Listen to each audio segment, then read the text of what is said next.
Bismillahirrahmanirrahim. Assalamualaikum warahmatullahi wabarakatuh.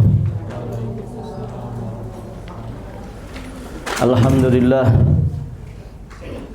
hamdan yaliku bijalalihi wa azimi sultanih. Asyhadu an la ilaha illallah wahdahu rabbi la syarikalah wa asyhadu anna Muhammadan abduhu wa rasuluh, amma ba'd. Allahumma inna nas'aluka ilman nafi'an wa na'udzu bika min ilmin la yanfa'. Allahumma inna nas'aluka ilman nafi'an wa rizqan thayyiban wa amalan mutaqabbala. Para hadirin akhwat wa ummahat fillah rahimani wa rahimakumullah. Alhamdulillah, pada pagi hari ini kita akan melanjutkan pembacaan kitab Syakhsiyatul Mar'atil Muslimah Kama Yasughuhal Islam Fil Kitabi Was Sunnah, karya Syekh Dr. Muhammad Ali Al-Hashimi hafizahullahu ta'ala. Kita masih di pembahasan bab yang ketiga, Al-Mar'atul Muslimatu Ma'a Walidayha, wanita muslimah dan kewajiban terhadap kedua orang tuanya. Kita masih di poin pertama, yakni tentang arifah qadrahuma wa ma yajibu 'alaiha nahwahuma, mengetahui kedudukan orang tua dan kewajiban anak kepada keduanya. Kita sampai di paragraf terakhir dari halaman 125. Betul ya? Selanjutnya penulis hafizahullahu ta'ala, beliau menyampaikan, pernah datang seorang laki-laki kepada Rasulullah sallallahu alaihi wasallam, membaiatnya untuk hijrah dan jihad dengan tujuan mencari pahala dari Allah Subhanahu wa ta'ala. Dan Rasulullah sallallahu alaihi wasallam ternyata tidak segera menerimanya. Namun Nabi bertanya, apakah salah seorang dari kedua orang tuamu masih hidup? Maka orang itu menjawab, masih. Bahkan kedua-duanya masih hidup. Maka Rasulullah sallallahu alaihi wasallam beliau bersabda, bukankah engkau ingin mendapatkan pahala dari Allah? Maka dia menjawab, benar. Selanjutnya kata Nabi, kembalilah kepada kedua orang tuamu dan pergaulilah keduanya dengan baik. Muttafaq alaih. Taib. Tadi orang ini ingin membaiat Nabi supaya ikut hijrah dan ikut jihad dalam rangka dapat pahala. Maka kemudian Nabi memberikan jawaban, memberikan arahan bahwa berbakti kepada kedua orang tua juga sejatinya merupakan amalan yang besar, yang peluangnya juga sama mendapatkan limpahan pahala yang besar di sisi Allah Subhanahu wa ta'ala. Baik. Kemudian di riwayat yang lain, riwayat Imam Bukhari dan juga Imam Muslim, disebutkan ada seorang laki-laki yang datang dan meminta izin kepada Rasulullah sallallahu alaihi wasallam untuk berjihad. Jihad itu amalan besar tidak, Ibu? Iya. Disebut oleh Nabi, jihad itu dzirwa sinamil Islam, puncak tertingginya amalan Islam. Nah, jadi ada orang yang datang dan meminta izin kepada Nabi untuk jihad. Maka Nabi bertanya, apakah kedua orang tuamu masih hidup? Apakah kedua orang tuamu masih hidup? Orang itu menjawab, masih. Maka Nabi pun bersabda, fafihima jahid, demi keduanya, kata Nabi, berangkatlah berjihad. Taib, ibu-ibu yang dirahmati Allah. Maksudnya bermujahadahlah untuk berbakti kepada kedua orang tua. Perhatikan di sini. Sebagai seorang pemimpin yang mempersiapkan bala tentara menuju ke medan jihad dengan hati kemanusiaannya yang sangat lembut,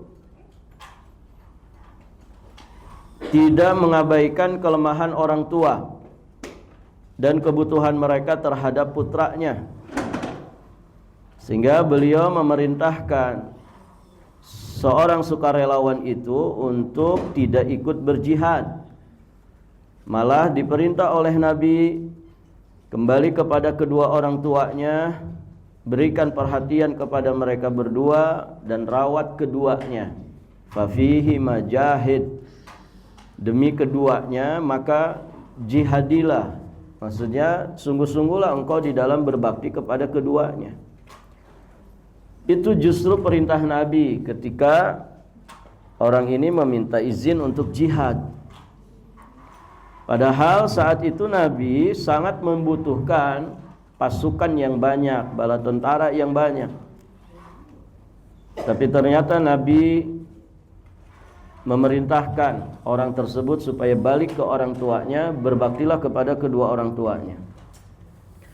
Nah, hal itu dilakukan Rasulullah Shallallahu Alaihi Wasallam sebagai bentuk penghormatan yang sangat besar bagi orang tua dan juga menunjukkan pentingnya birrul walidain serta pentingnya mengurus kedua orang tua sesuai dengan metode Islam yang sempurna, yang seimbang dan tunggal yang telah ditetapkan Allah bagi kebahagiaan manusia. Jihad itu pahalanya apa, Bu? Jelas surga ya. Masuk surga tanpa hisab, tanpa azab. Bakti sama orang tua pahalanya apa? Sama, surga. Pahalanya surga. Jadi kedua-duanya sama.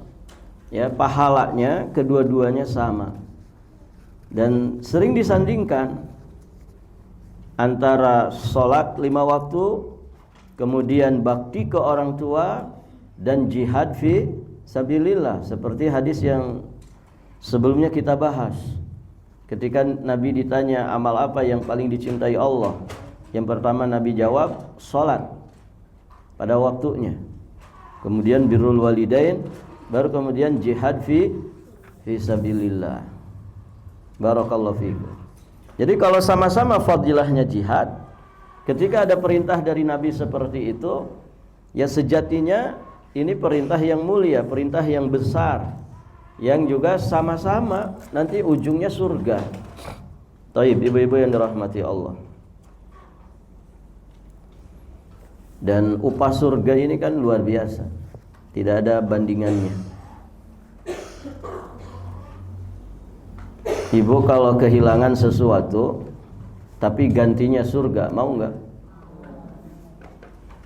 Mau?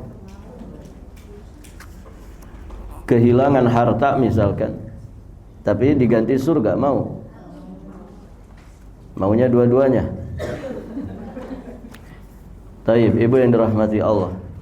Orang itu kalau punya iman ya, kalau punya iman kepada kehidupan akhirat, iman kepada pahala yang Allah siapkan berupa surga beserta segala kenikmatan yang ada di dalamnya, maka dia tidak akan memperdulikan yang lain. Kalaulah dia harus kehilangan dunia, kalaulah dia harus kehilangan pangkat, jabatan, kalaulah dia harus kehilangan popularitas, kalaulah bahkan dia harus kehilangan nyawa sekalipun, kalau kemudian ganjarannya surga, orang kalau punya iman pasti doyan, pasti mau. Ya kan Ibu? Nah, ini berharga ini. Tapi pada kenyataannya adakah yang begitu, Bu? Maksudnya yang tidak dapat dunia sama sekali tapi dapat surga. Ada, Bu? Ada nggak pada kenyataannya orang sama sekali nggak dapat dunia, nggak dapat makan, nggak dapat minum, nggak dapat udara, nggak dapat hidup? Nggak ada kan? Kita Masya Allah ibadah tetap ibadah, makan tetap doyan, minum tetap jalan, duit tetap punya, kan begitu. Ditambah lagi dapat surga. Oh berarti double-double ini. Ini kalaupun kita nggak dapat apa-apa di dunia ini, tapi dapat surga, Allah ganti dengan surga. Harusnya kan tertarik, harusnya tergiur. Apalagi kalau kita masih dikasih rezeki dunia. Terus apa yang dirisaukan? Ya ibu masih pada bisa makan kan? Alhamdulillah ya. Itu ajaran yang tidak pernah terlupakan. Makan masih bisa tidur, masih bisa menikmati suami. Hah? Enak gak punya suami itu ibu? Enak ya. Kita hidup sendirian dengan hidup berdua kan beda. Paling tidak ada yang beli gas, ada yang beli beras, begitu kan? Taib, ibu yang dirahmati Allah. Ini masih kita itu diberi segala sesuatu. Terus kalau kita terus-terusan mengeluh, ada apa dengan iman kita? Ya, sudah mengeluh nggak mau ibadah, katanya pengen surga tapi nggak mau ibadah. Nah ini kan masalah. Barakallahu fikum. Taib, ibu-ibu yang dirahmati Allah. Kemudian beliau melanjutkan, di sana ada kisah yang lain. Ketika ibunya Sa'ad bin Abi Waqqas, seorang sahabiyun jalil, seorang sahabat yang mulia, Sa'ad bin Abi Waqqas. Nah, ketika ibunya Sa'ad menolak putranya itu untuk masuk Islam, dan kemudian ibunya mengatakan kepada Sa'ad bin Abi Waqqas, mau meninggalkan Islam dan kembali kepada agamamu, atau aku akan mogok makan sampai aku mati. Luar biasa ibu ya. Ini ujian bagi seorang Sa'ad bin Abi Waqqas. Ibunya dengan lantang mengatakan seperti itu. Kamu tinggalkan agama Islam kamu itu, masuk lagi kamu ke agama nenek moyang kita, atau ibu akan mogok makan, tidak mau makan, begitu sampai nanti mati. Ini berarti apa namanya? Namanya apa ini bu? Ancaman dari ibunya sendiri. Ya, anak itu kan tentu nggak akan tega ketika melihat ibunya mogok makan gara-gara dirinya, kan begitu. Barakallahu fikum. Sampai orang-orang Arab marah seraya mengatakan bunuh ibunya itu. Bunuh ibunya itu. Tetapi Sa'ad menjawab, ketahuilah wahai ibuku, demi Allah, seandainya engkau memiliki 100 nyawa sekalipun dan keluar nyawa itu satu persatu, niscaya aku tidak akan meninggalkan Islam. Sa'ad bin Abi Waqqas kekeh, teguh pendirian, tidak tergoyahkan imannya dan Islamnya. Ya, sampai mengatakan seperti itu kepada ibunya. Tidak peduli ibu mau punya 100 nyawa pun, gara-gara mogok makan satu persatu nyawa ibu keluar, saya tidak akan masuk, saya tidak akan murtad dari Islam. Taib. Dan ibunya pun dengan sabar tetap bertahan mogok makan pada hari pertama dan kedua.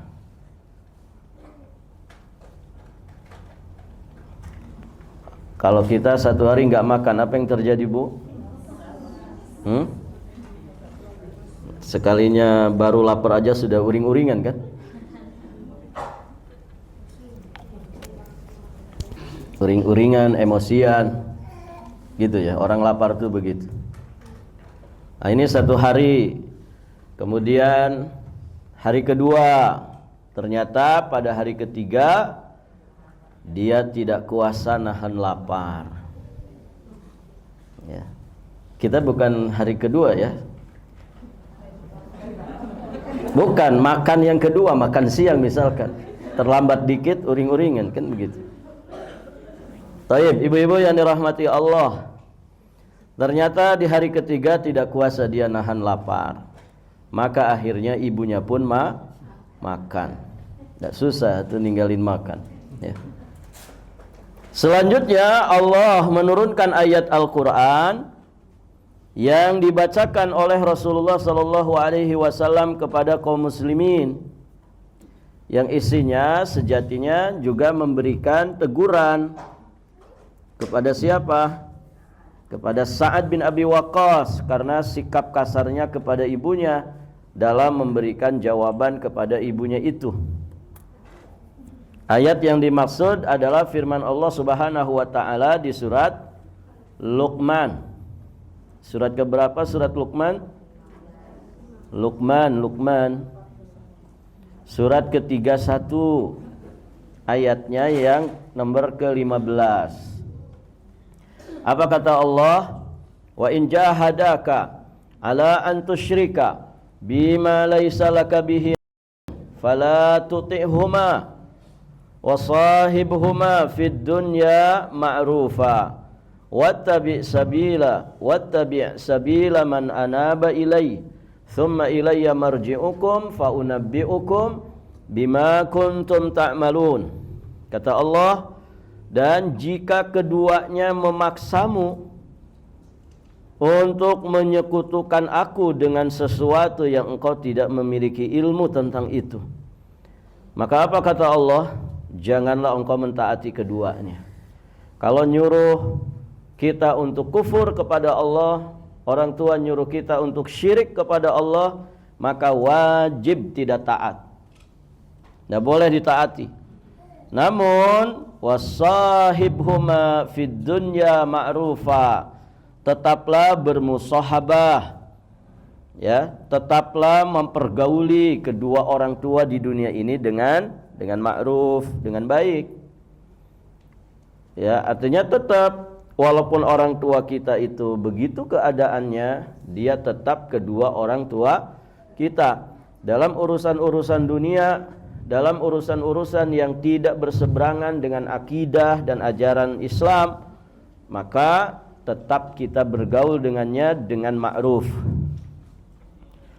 Dan ikutilah jalan orang-orang yang kembali kepadaku, kemudian hanya kepadakulah tempat kembalimu, maka aku akan beritahukan kepadamu apa yang telah kamu kerjakan. Begitu.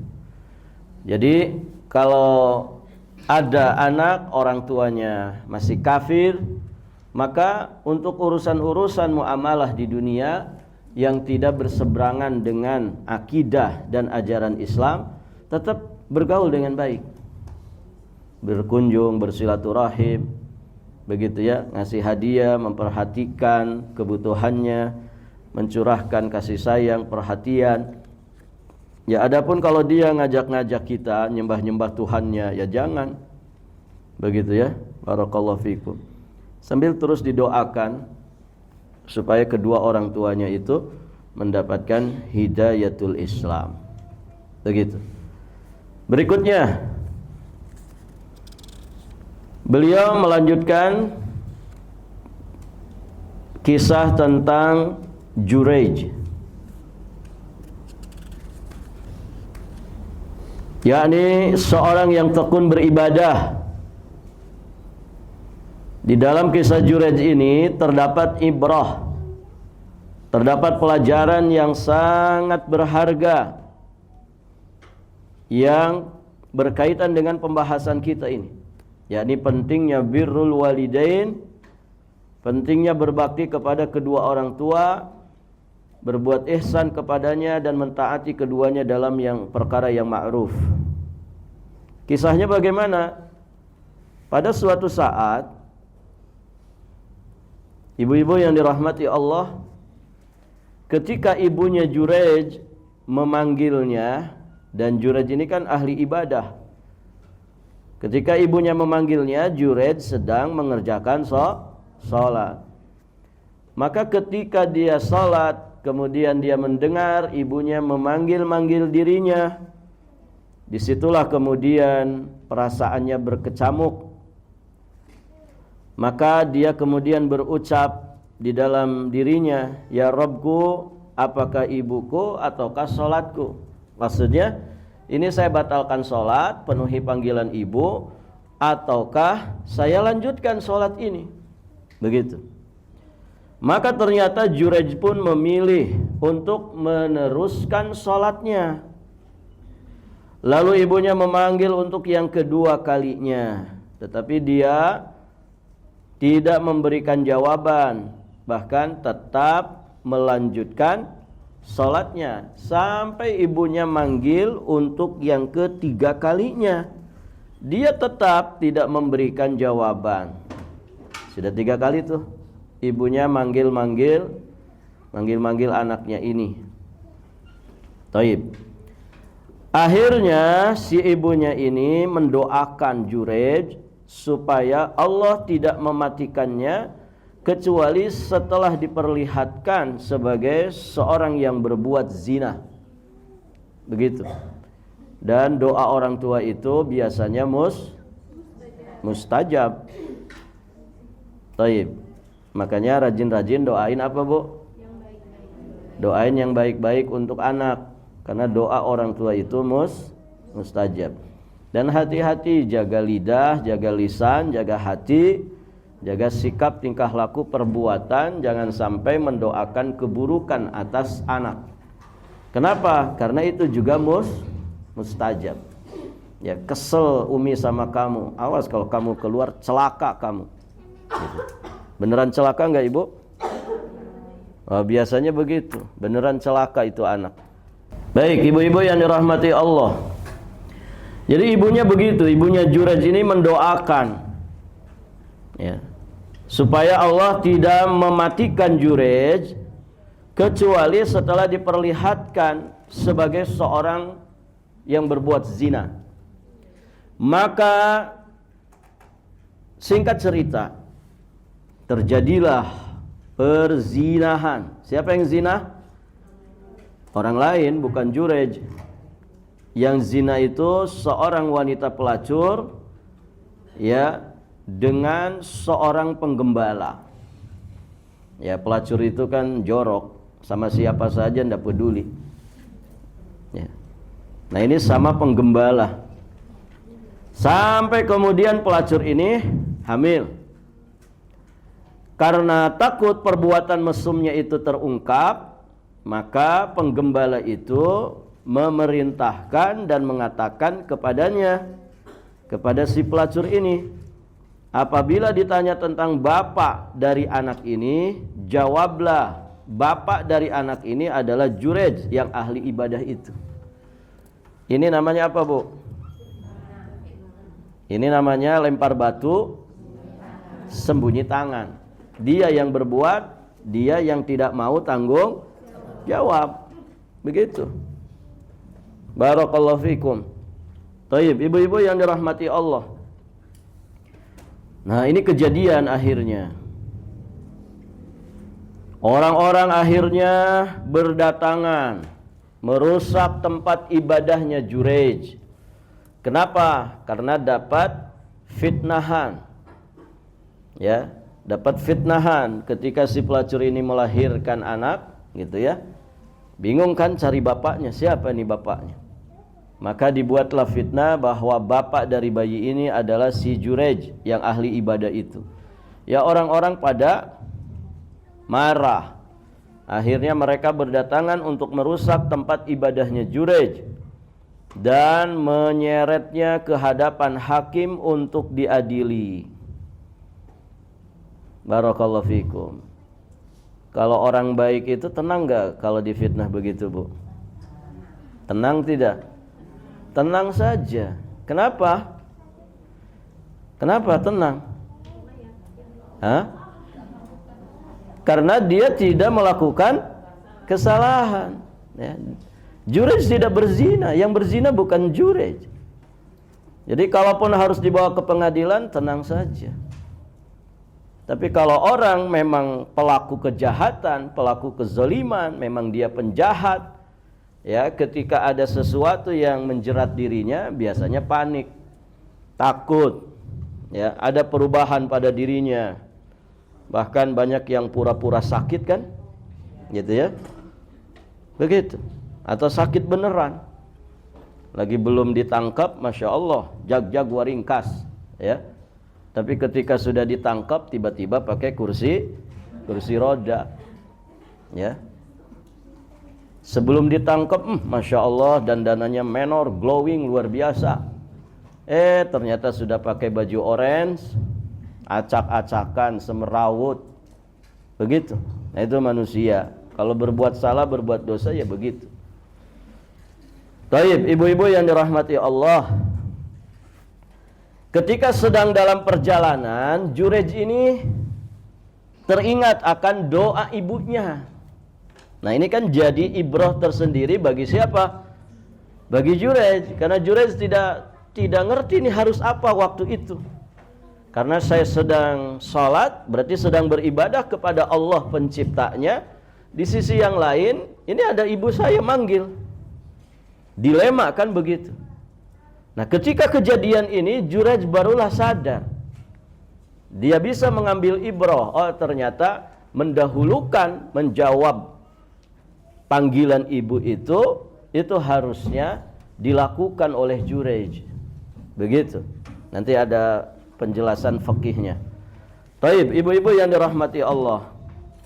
Jadi ketika beliau sedang dalam perjalanan untuk kemudian datang ke persidangan, dihakimi oleh hakim, diadili oleh hakim, beliau teringat akan doa ibunya itu sambil tersenyum. Ya.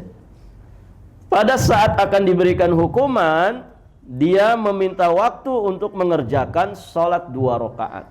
Ini gambaran bagaimana tenangnya Jurej ini. Setelah itu dia meminta bayi itu, meminta bayinya dihadirkan. Ya, bayi kan jadi saksi begitu ya. Ini saksi satu-satunya kan. Ya ibu. Ya, kalau kita yang jadi Jurej hari ini, selesai sudah bu. Ya, penjara sudah atau dirajam mungkin kalau hukum Islam berlaku, begitu kan? Dan memang banyak orang-orang yang tidak bersalah tapi terjebak jeratan hukum. Itu banyak sekali. Banyak sekali. Ibu-ibu yang dirahmati Allah. Bahasa lainnya apa? Ya, jadi korban lah begitu ya. Jadi korban dari orang-orang yang zalim. Jadi korban dari orang-orang yang lempar batu sembunyi tangan. Banyak itu yang kayak gitu. Ya, semoga Allah berikan kesabaran kepada mereka. Ya, mereka pihak yang tertindas, pihak yang terzolimi. Taib, ibu-ibu yang dirahmati Allah. Jadi Jurej minta waktu untuk sholat 2 rakaat, kemudian minta bayinya itu dihadirkan. Maka dengan izin Allah, Jurej bertanya kepada bayi itu, "Man abuk?" Siapa bapakmu? Nah, ini kan bikin heran orang, ibu ya. Bagaimana kemudian bayi ditanya?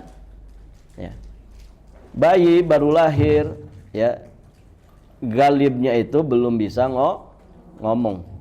Ada bu anak yang baru lahir tiba-tiba bisa ngomong? Kalau ada pasti viral itu, ya. Dan bisa saja orang tuanya juga takut gitu. Ini bayi apa ini gitu kan. Ya.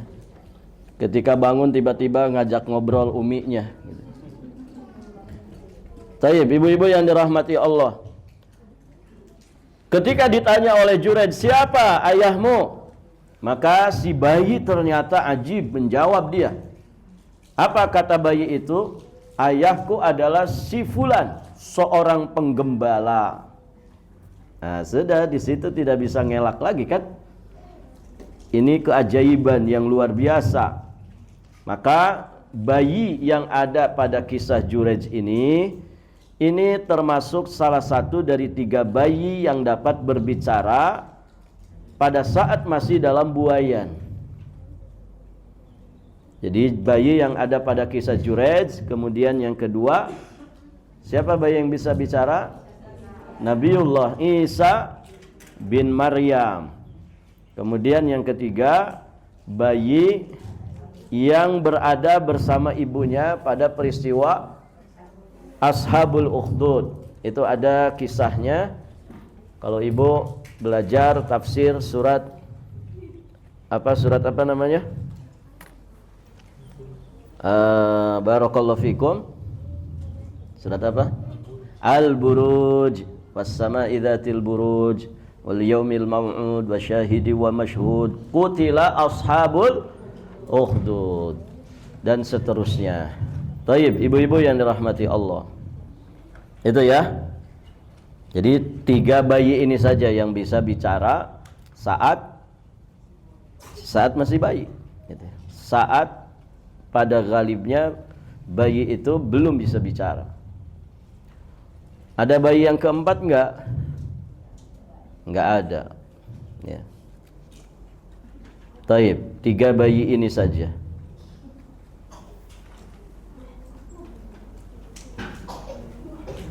Ibu-ibu yang dirahmati Allah, maka orang-orang pun akhirnya terheran. Seraya kemudian mereka bertakbir dan berkata, berarti kita harus membangun kembali tempat ibadahnya Jurej dengan emas dan perak. Lalu Jurej pun berucap, tidak usah, bangunlah seperti sedia kala yang terbuat dari tanah liat. Begitu kisahnya, ibu-ibu yang dirahmati Allah. Nah, mengenai hal ini Rasulullah Shallallahu Alaihi Wasallam bersabda melalui hadis yang diriwayatkan oleh Imam Al-Bukhari. Apa kata Nabi? Kata Nabi Shallallahu Alaihi Wasallam, jika saja Jurej itu seorang ahli fikih, niscaya dia mengetahui bahwa memberikan jawaban atas panggilan ibunya itu lebih wajib daripada dia melanjutkan sholatnya. Nah, bertolak dari hal tersebut, para fuqaha mereka berpendapat bahwa jika seseorang sedang mengerjakan sholat sunnah, sholat apa bu? Sholat sunnah, lalu dipanggil oleh orang tuanya, maka dia harus membatalkan sholatnya dan memenuhi panggilan orang tuanya tersebut. Begitu. Kalau sholatnya sunnah, kita dipanggil ibu, dipanggil bapak, maka tinggalkan dulu sholat sunnahnya, kemudian segera penuhi panggilan kedua orang tua. Begitu. Kalau keadaannya seperti itu. Namun ya kita sebagai orang tua juga ya lihat-lihat. Barangkali itu memang sedang khusyuk-khusyuknya sholat duha, khusyuk-khusyuknya sholat tahajud misalkan. Kita tahu dia sedang sholat sunnah, maka sebaiknya ya diurungkan saja dulu manggilnya. Begitu ya. Kan tunggu sebentar bisa, begitu kan? Artinya supaya ya saling ya memberikan kebaikan. Ya. Barakallahu fikum. Tapi kalau mendesak harus manggil anak tidak masalah. Itu kan hak orang tua. Kewajiban birrul walidain ini telah tertanam secara mendalam dalam benak kaum muslimin dan muslimah, sehingga para putra-putri Islam segera berbakti dan berbuat baik semasa orang tuanya hidup maupun setelah meninggal dunia. Itu yang kita sering sampaikan, bahwa berbakti ke orang tua itu sampai matinya kita, bukan sampai mati kedua orang tua. Karena apa? Karena ketika orang tua sudah mati, kesempatan berbakti kepada keduanya itu masih ada. Karena apa? Anaknya, kita sebagai anaknya masih hidup, ya kan? walaupun tentu dengan kaifiat yang berbeda. Taib, ibu-ibu yang dirahmati Allah. Hadis-hadis yang membahas masalah itu cukup banyak.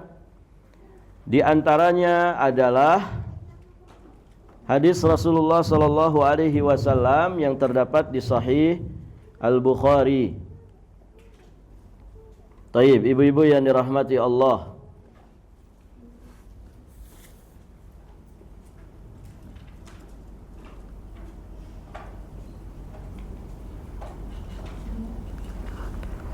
Dikatakan ada seorang wanita dari suku Juhainah datang kepada Nabi sallallahu alaihi wasallam.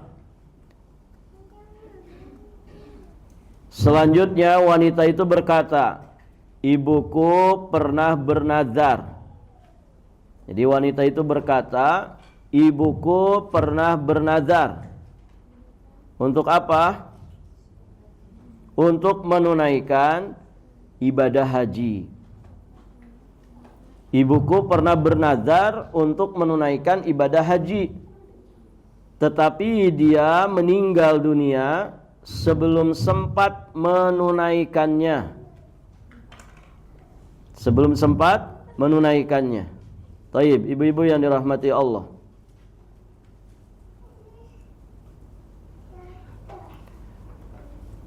Apakah aku harus berhaji untuknya? Maka kemudian Nabi sallallahu alaihi wasallam menjawab, iya. Ya, kata Nabi, iya. Taib, ibu-ibu yang dirahmati Allah. Kata Nabi, na'am hujji anha, berhajilah untuknya. Kemudian wanita ini berkata lagi. Kata Nabi melanjutkan, ara'aiti law kana ala ummuki dainun akunti qadiyatahu. Jadi kata Nabi, bukankah engkau mengetahui bahwa jika ibumu memiliki hutang, itu bukan uang, Bu, ya, utang. Dain itu utang. Di situ apa tulisannya? Bukan uang, hutang. Hutang atau utang? Pakai H atau U aja? Hutang, begitu ya? Hutang. Ara'aiti law kana ala ummuki dainun akunti qadiyatahu. Baik, ibu yang dirahmati Allah. Jadi kata Nabi, bukankah engkau mengetahui apabila ibumu itu punya hutang, apakah engkau akan membayarnya? Maka kata Nabi, uqdullaha fallahu ahaqu bil wafa. Oleh karena itu, tunaikanlah haji ibumu itu, karena hak Allah itu lebih wajib untuk dipenuhi. Ibu-ibu ada yang masih punya hutang? Hutang puasa Ramadan. Ada yang masih punya hutang? Kan biasanya ibu-ibu yang punya hutang tuh. Ada, Bu? Alhamdulillah. Ya. Taib, ibu yang dirahmati Allah, ini 3 minggu lebih lagi saja ya. Sekarang tanggal berapa? Tanggal 3 dari bulan Sya'ban. Berarti sekitar 27 hari atau 26 hari lagi saja. Yang punya hutang segera bayar. Hutang kepada Allah itu lebih wajib untuk segera dipenuhi. Taib, ibu-ibu yang dirahmati Allah. Sedangkan menurut riwayat Imam Muslim disebutkan, wanita itu berkata, ibuku mempunyai hutang puasa selama 1 bulan. apakah aku harus mengqadanya? Apakah aku harus menggantinya? Afa asumu anha? Qala sumi anha. Kata Nabi, ya. Ya, puasakanlah, berpuasalah untuknya. Kemudian wanita itu pun berkata, dia juga belum sempat menunaikan ibadah haji, apakah aku harus berhaji untuknya? Maka Nabi mengatakan, huji anha, berhajilah untuknya. Nah, begitu. Ibu-ibu yang dirahmati Allah, itulah ya kedudukan yang begitu besar dari kedua orang tua. Maka ya, qadha dari amal-amal yang belum sempat dilakukan oleh kedua orang tua kemudian diqadhakan oleh anak-anaknya, ini bermanfaat bagi kedua orang tua kita yang sudah meninggal dunia. Barakallahu fikum. Baik ibu-ibu yang dirahmati Allah, kita tambah satu poin lagi. Kita lanjut. Poin yang kedua, tabarru walidayha walau kana ghaira muslimin. Berbaktilah kepada orang tua meskipun keduanya itu bukan muslim. Dengan bimbingan dan arahan nabinya, dengan bimbingan dan arahannya, Nabi SAW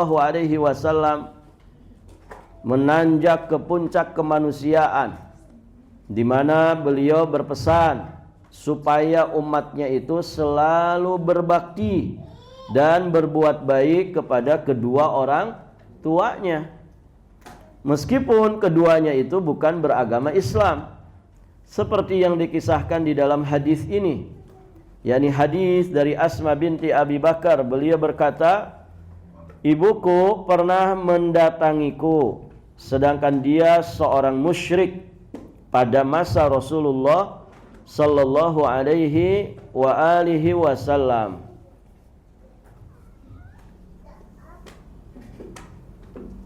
Baik. Lalu aku meminta petunjuk kepada Rasulullah. Jadi kata Asma binti Abi Bakar, fastaftaitu Rasulullah sallallahu alaihi wasallam, aku minta fatwanya Nabi, meminta petunjuk kepada Nabi dengan mengatakan, qadimat alayya ummi wa hiya raghibah, afa asilu ummi. Ada ibuku datang kepadaku dengan penuh harapan kepadaku. Maksudnya berharap kepadaku, meminta sesuatu yang ada pada diriku, mungkin begitu ya. Ada sesuatu yang diharapkan oleh ibunya dari Asma binti Abi Bakar ini. Maka kata Asma, afa asilu ummi, apakah aku harus menyambung hubungan dengan ibuku? Maka Nabi menjawab, na'am sili ummaki. Kata Nabi, benar, sambunglah hubungan dengan ibumu. Hadis ini sahih muttafaq alaih.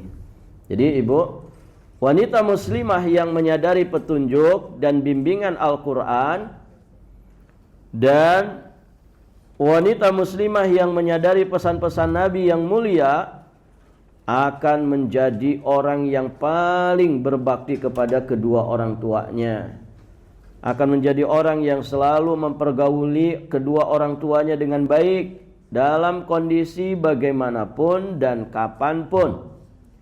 Itulah yang dilakukan oleh para sahabat, dilakukan oleh para tabi'in ya. Sebagaimana dikisahkan di sini, ada seseorang yang pernah bertanya kepada Sa'id bin Musayyab. Apa yang ditanyakan? Dia mengatakan, aku telah memahami ayat tentang birrul walidain secara keseluruhan, kecuali firman Allah yang berbunyi, wa qul lahuma qawlan karima. Ucapkanlah kepada mereka berdua ucapan yang karim, ucapan yang mulia. Lalu kata yang bertanya kepada Sa'id bin Musayyab ini, Apa yang dimaksud perkataan yang mulia itu? Maka Sa'id bin Musayyab kemudian beliau menjawab, yaitu hendaklah engkau berbicara kepadanya seperti seorang budak berbicara ke majikannya. Khatibhuma kama yukhatibul abdu sayyidahu. Khatibhuma, berbicaralah kepada keduanya sebagaimana bicaranya seorang budak kepada tuannya. Itu yang dimaksud dengan qaulan karima. Nah, ini ditanyakan karena qaulan karima itu kan banyak. Ucapan-ucapan yang mulia itu banyak. Tasbih, tahmid, tahlil, takbir, ya. Itu ya ucapan-ucapan yang karim. Ya. Nah, ini maksudnya apa ucapan yang karim di sini? Maka Sa'id bin Musayyab menjelaskan. Maksudnya adalah engkau berbicara kepada keduanya sebagaimana seorang hamba itu berbicara kepada tuannya. Sedangkan Ibnu Sirin berbicara dengan orang tuanya dengan suara rendah seperti suara orang yang sakit sebagai penghormatan dan pengagungan bagi keduanya. Jadi suara anak itu ibu tidak boleh lebih tinggi dari suara orang tuanya. Ini Ibnu Sirin sampai mencontohkan ya. Kalau bicara sama orang tuanya kayak orang sakit. Ada nggak orang sakit itu bicaranya lantang begitu? Enggak, namanya juga sedang sakit. Begitu. Barakallahu fikum. Di masa ini betapa banyak ya anak yang kemudian tidak tahu adab kepada orang tuanya. Ya. Dinasihatin orang tua malah sudahlah Umi itu enggak usah cerewet nah. Gitu. Bosan aku dengar cerewet Umi itu. Ya. Itu ada anak yang modelnya begitu. Apa yang Umi tadi sampaikan itu saya tahu dalilnya semua. Ya. Itu kalau saya jadikan bahan ceramah bisa 1 jam itu Umi. Gitu. Sudahlah, nggak usah cerewet.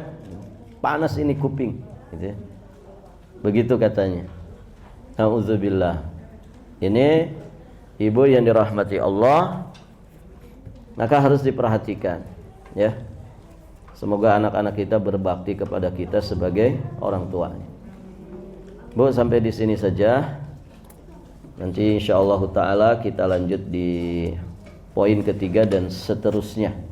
Baik Ibu yang dirahmati Allah, sampai di sini dulu pelajaran kita. Insyaallah taala nanti kita lanjutkan di kesempatan berikutnya biidznillah taala. Kita akhiri dan kita tutup. Subhanakallahumma wa bihamdika asyhadu an la ilaha illa anta astaghfiruka wa atubu ilaik. Wassalamualaikum warahmatullahi wabarakatuh.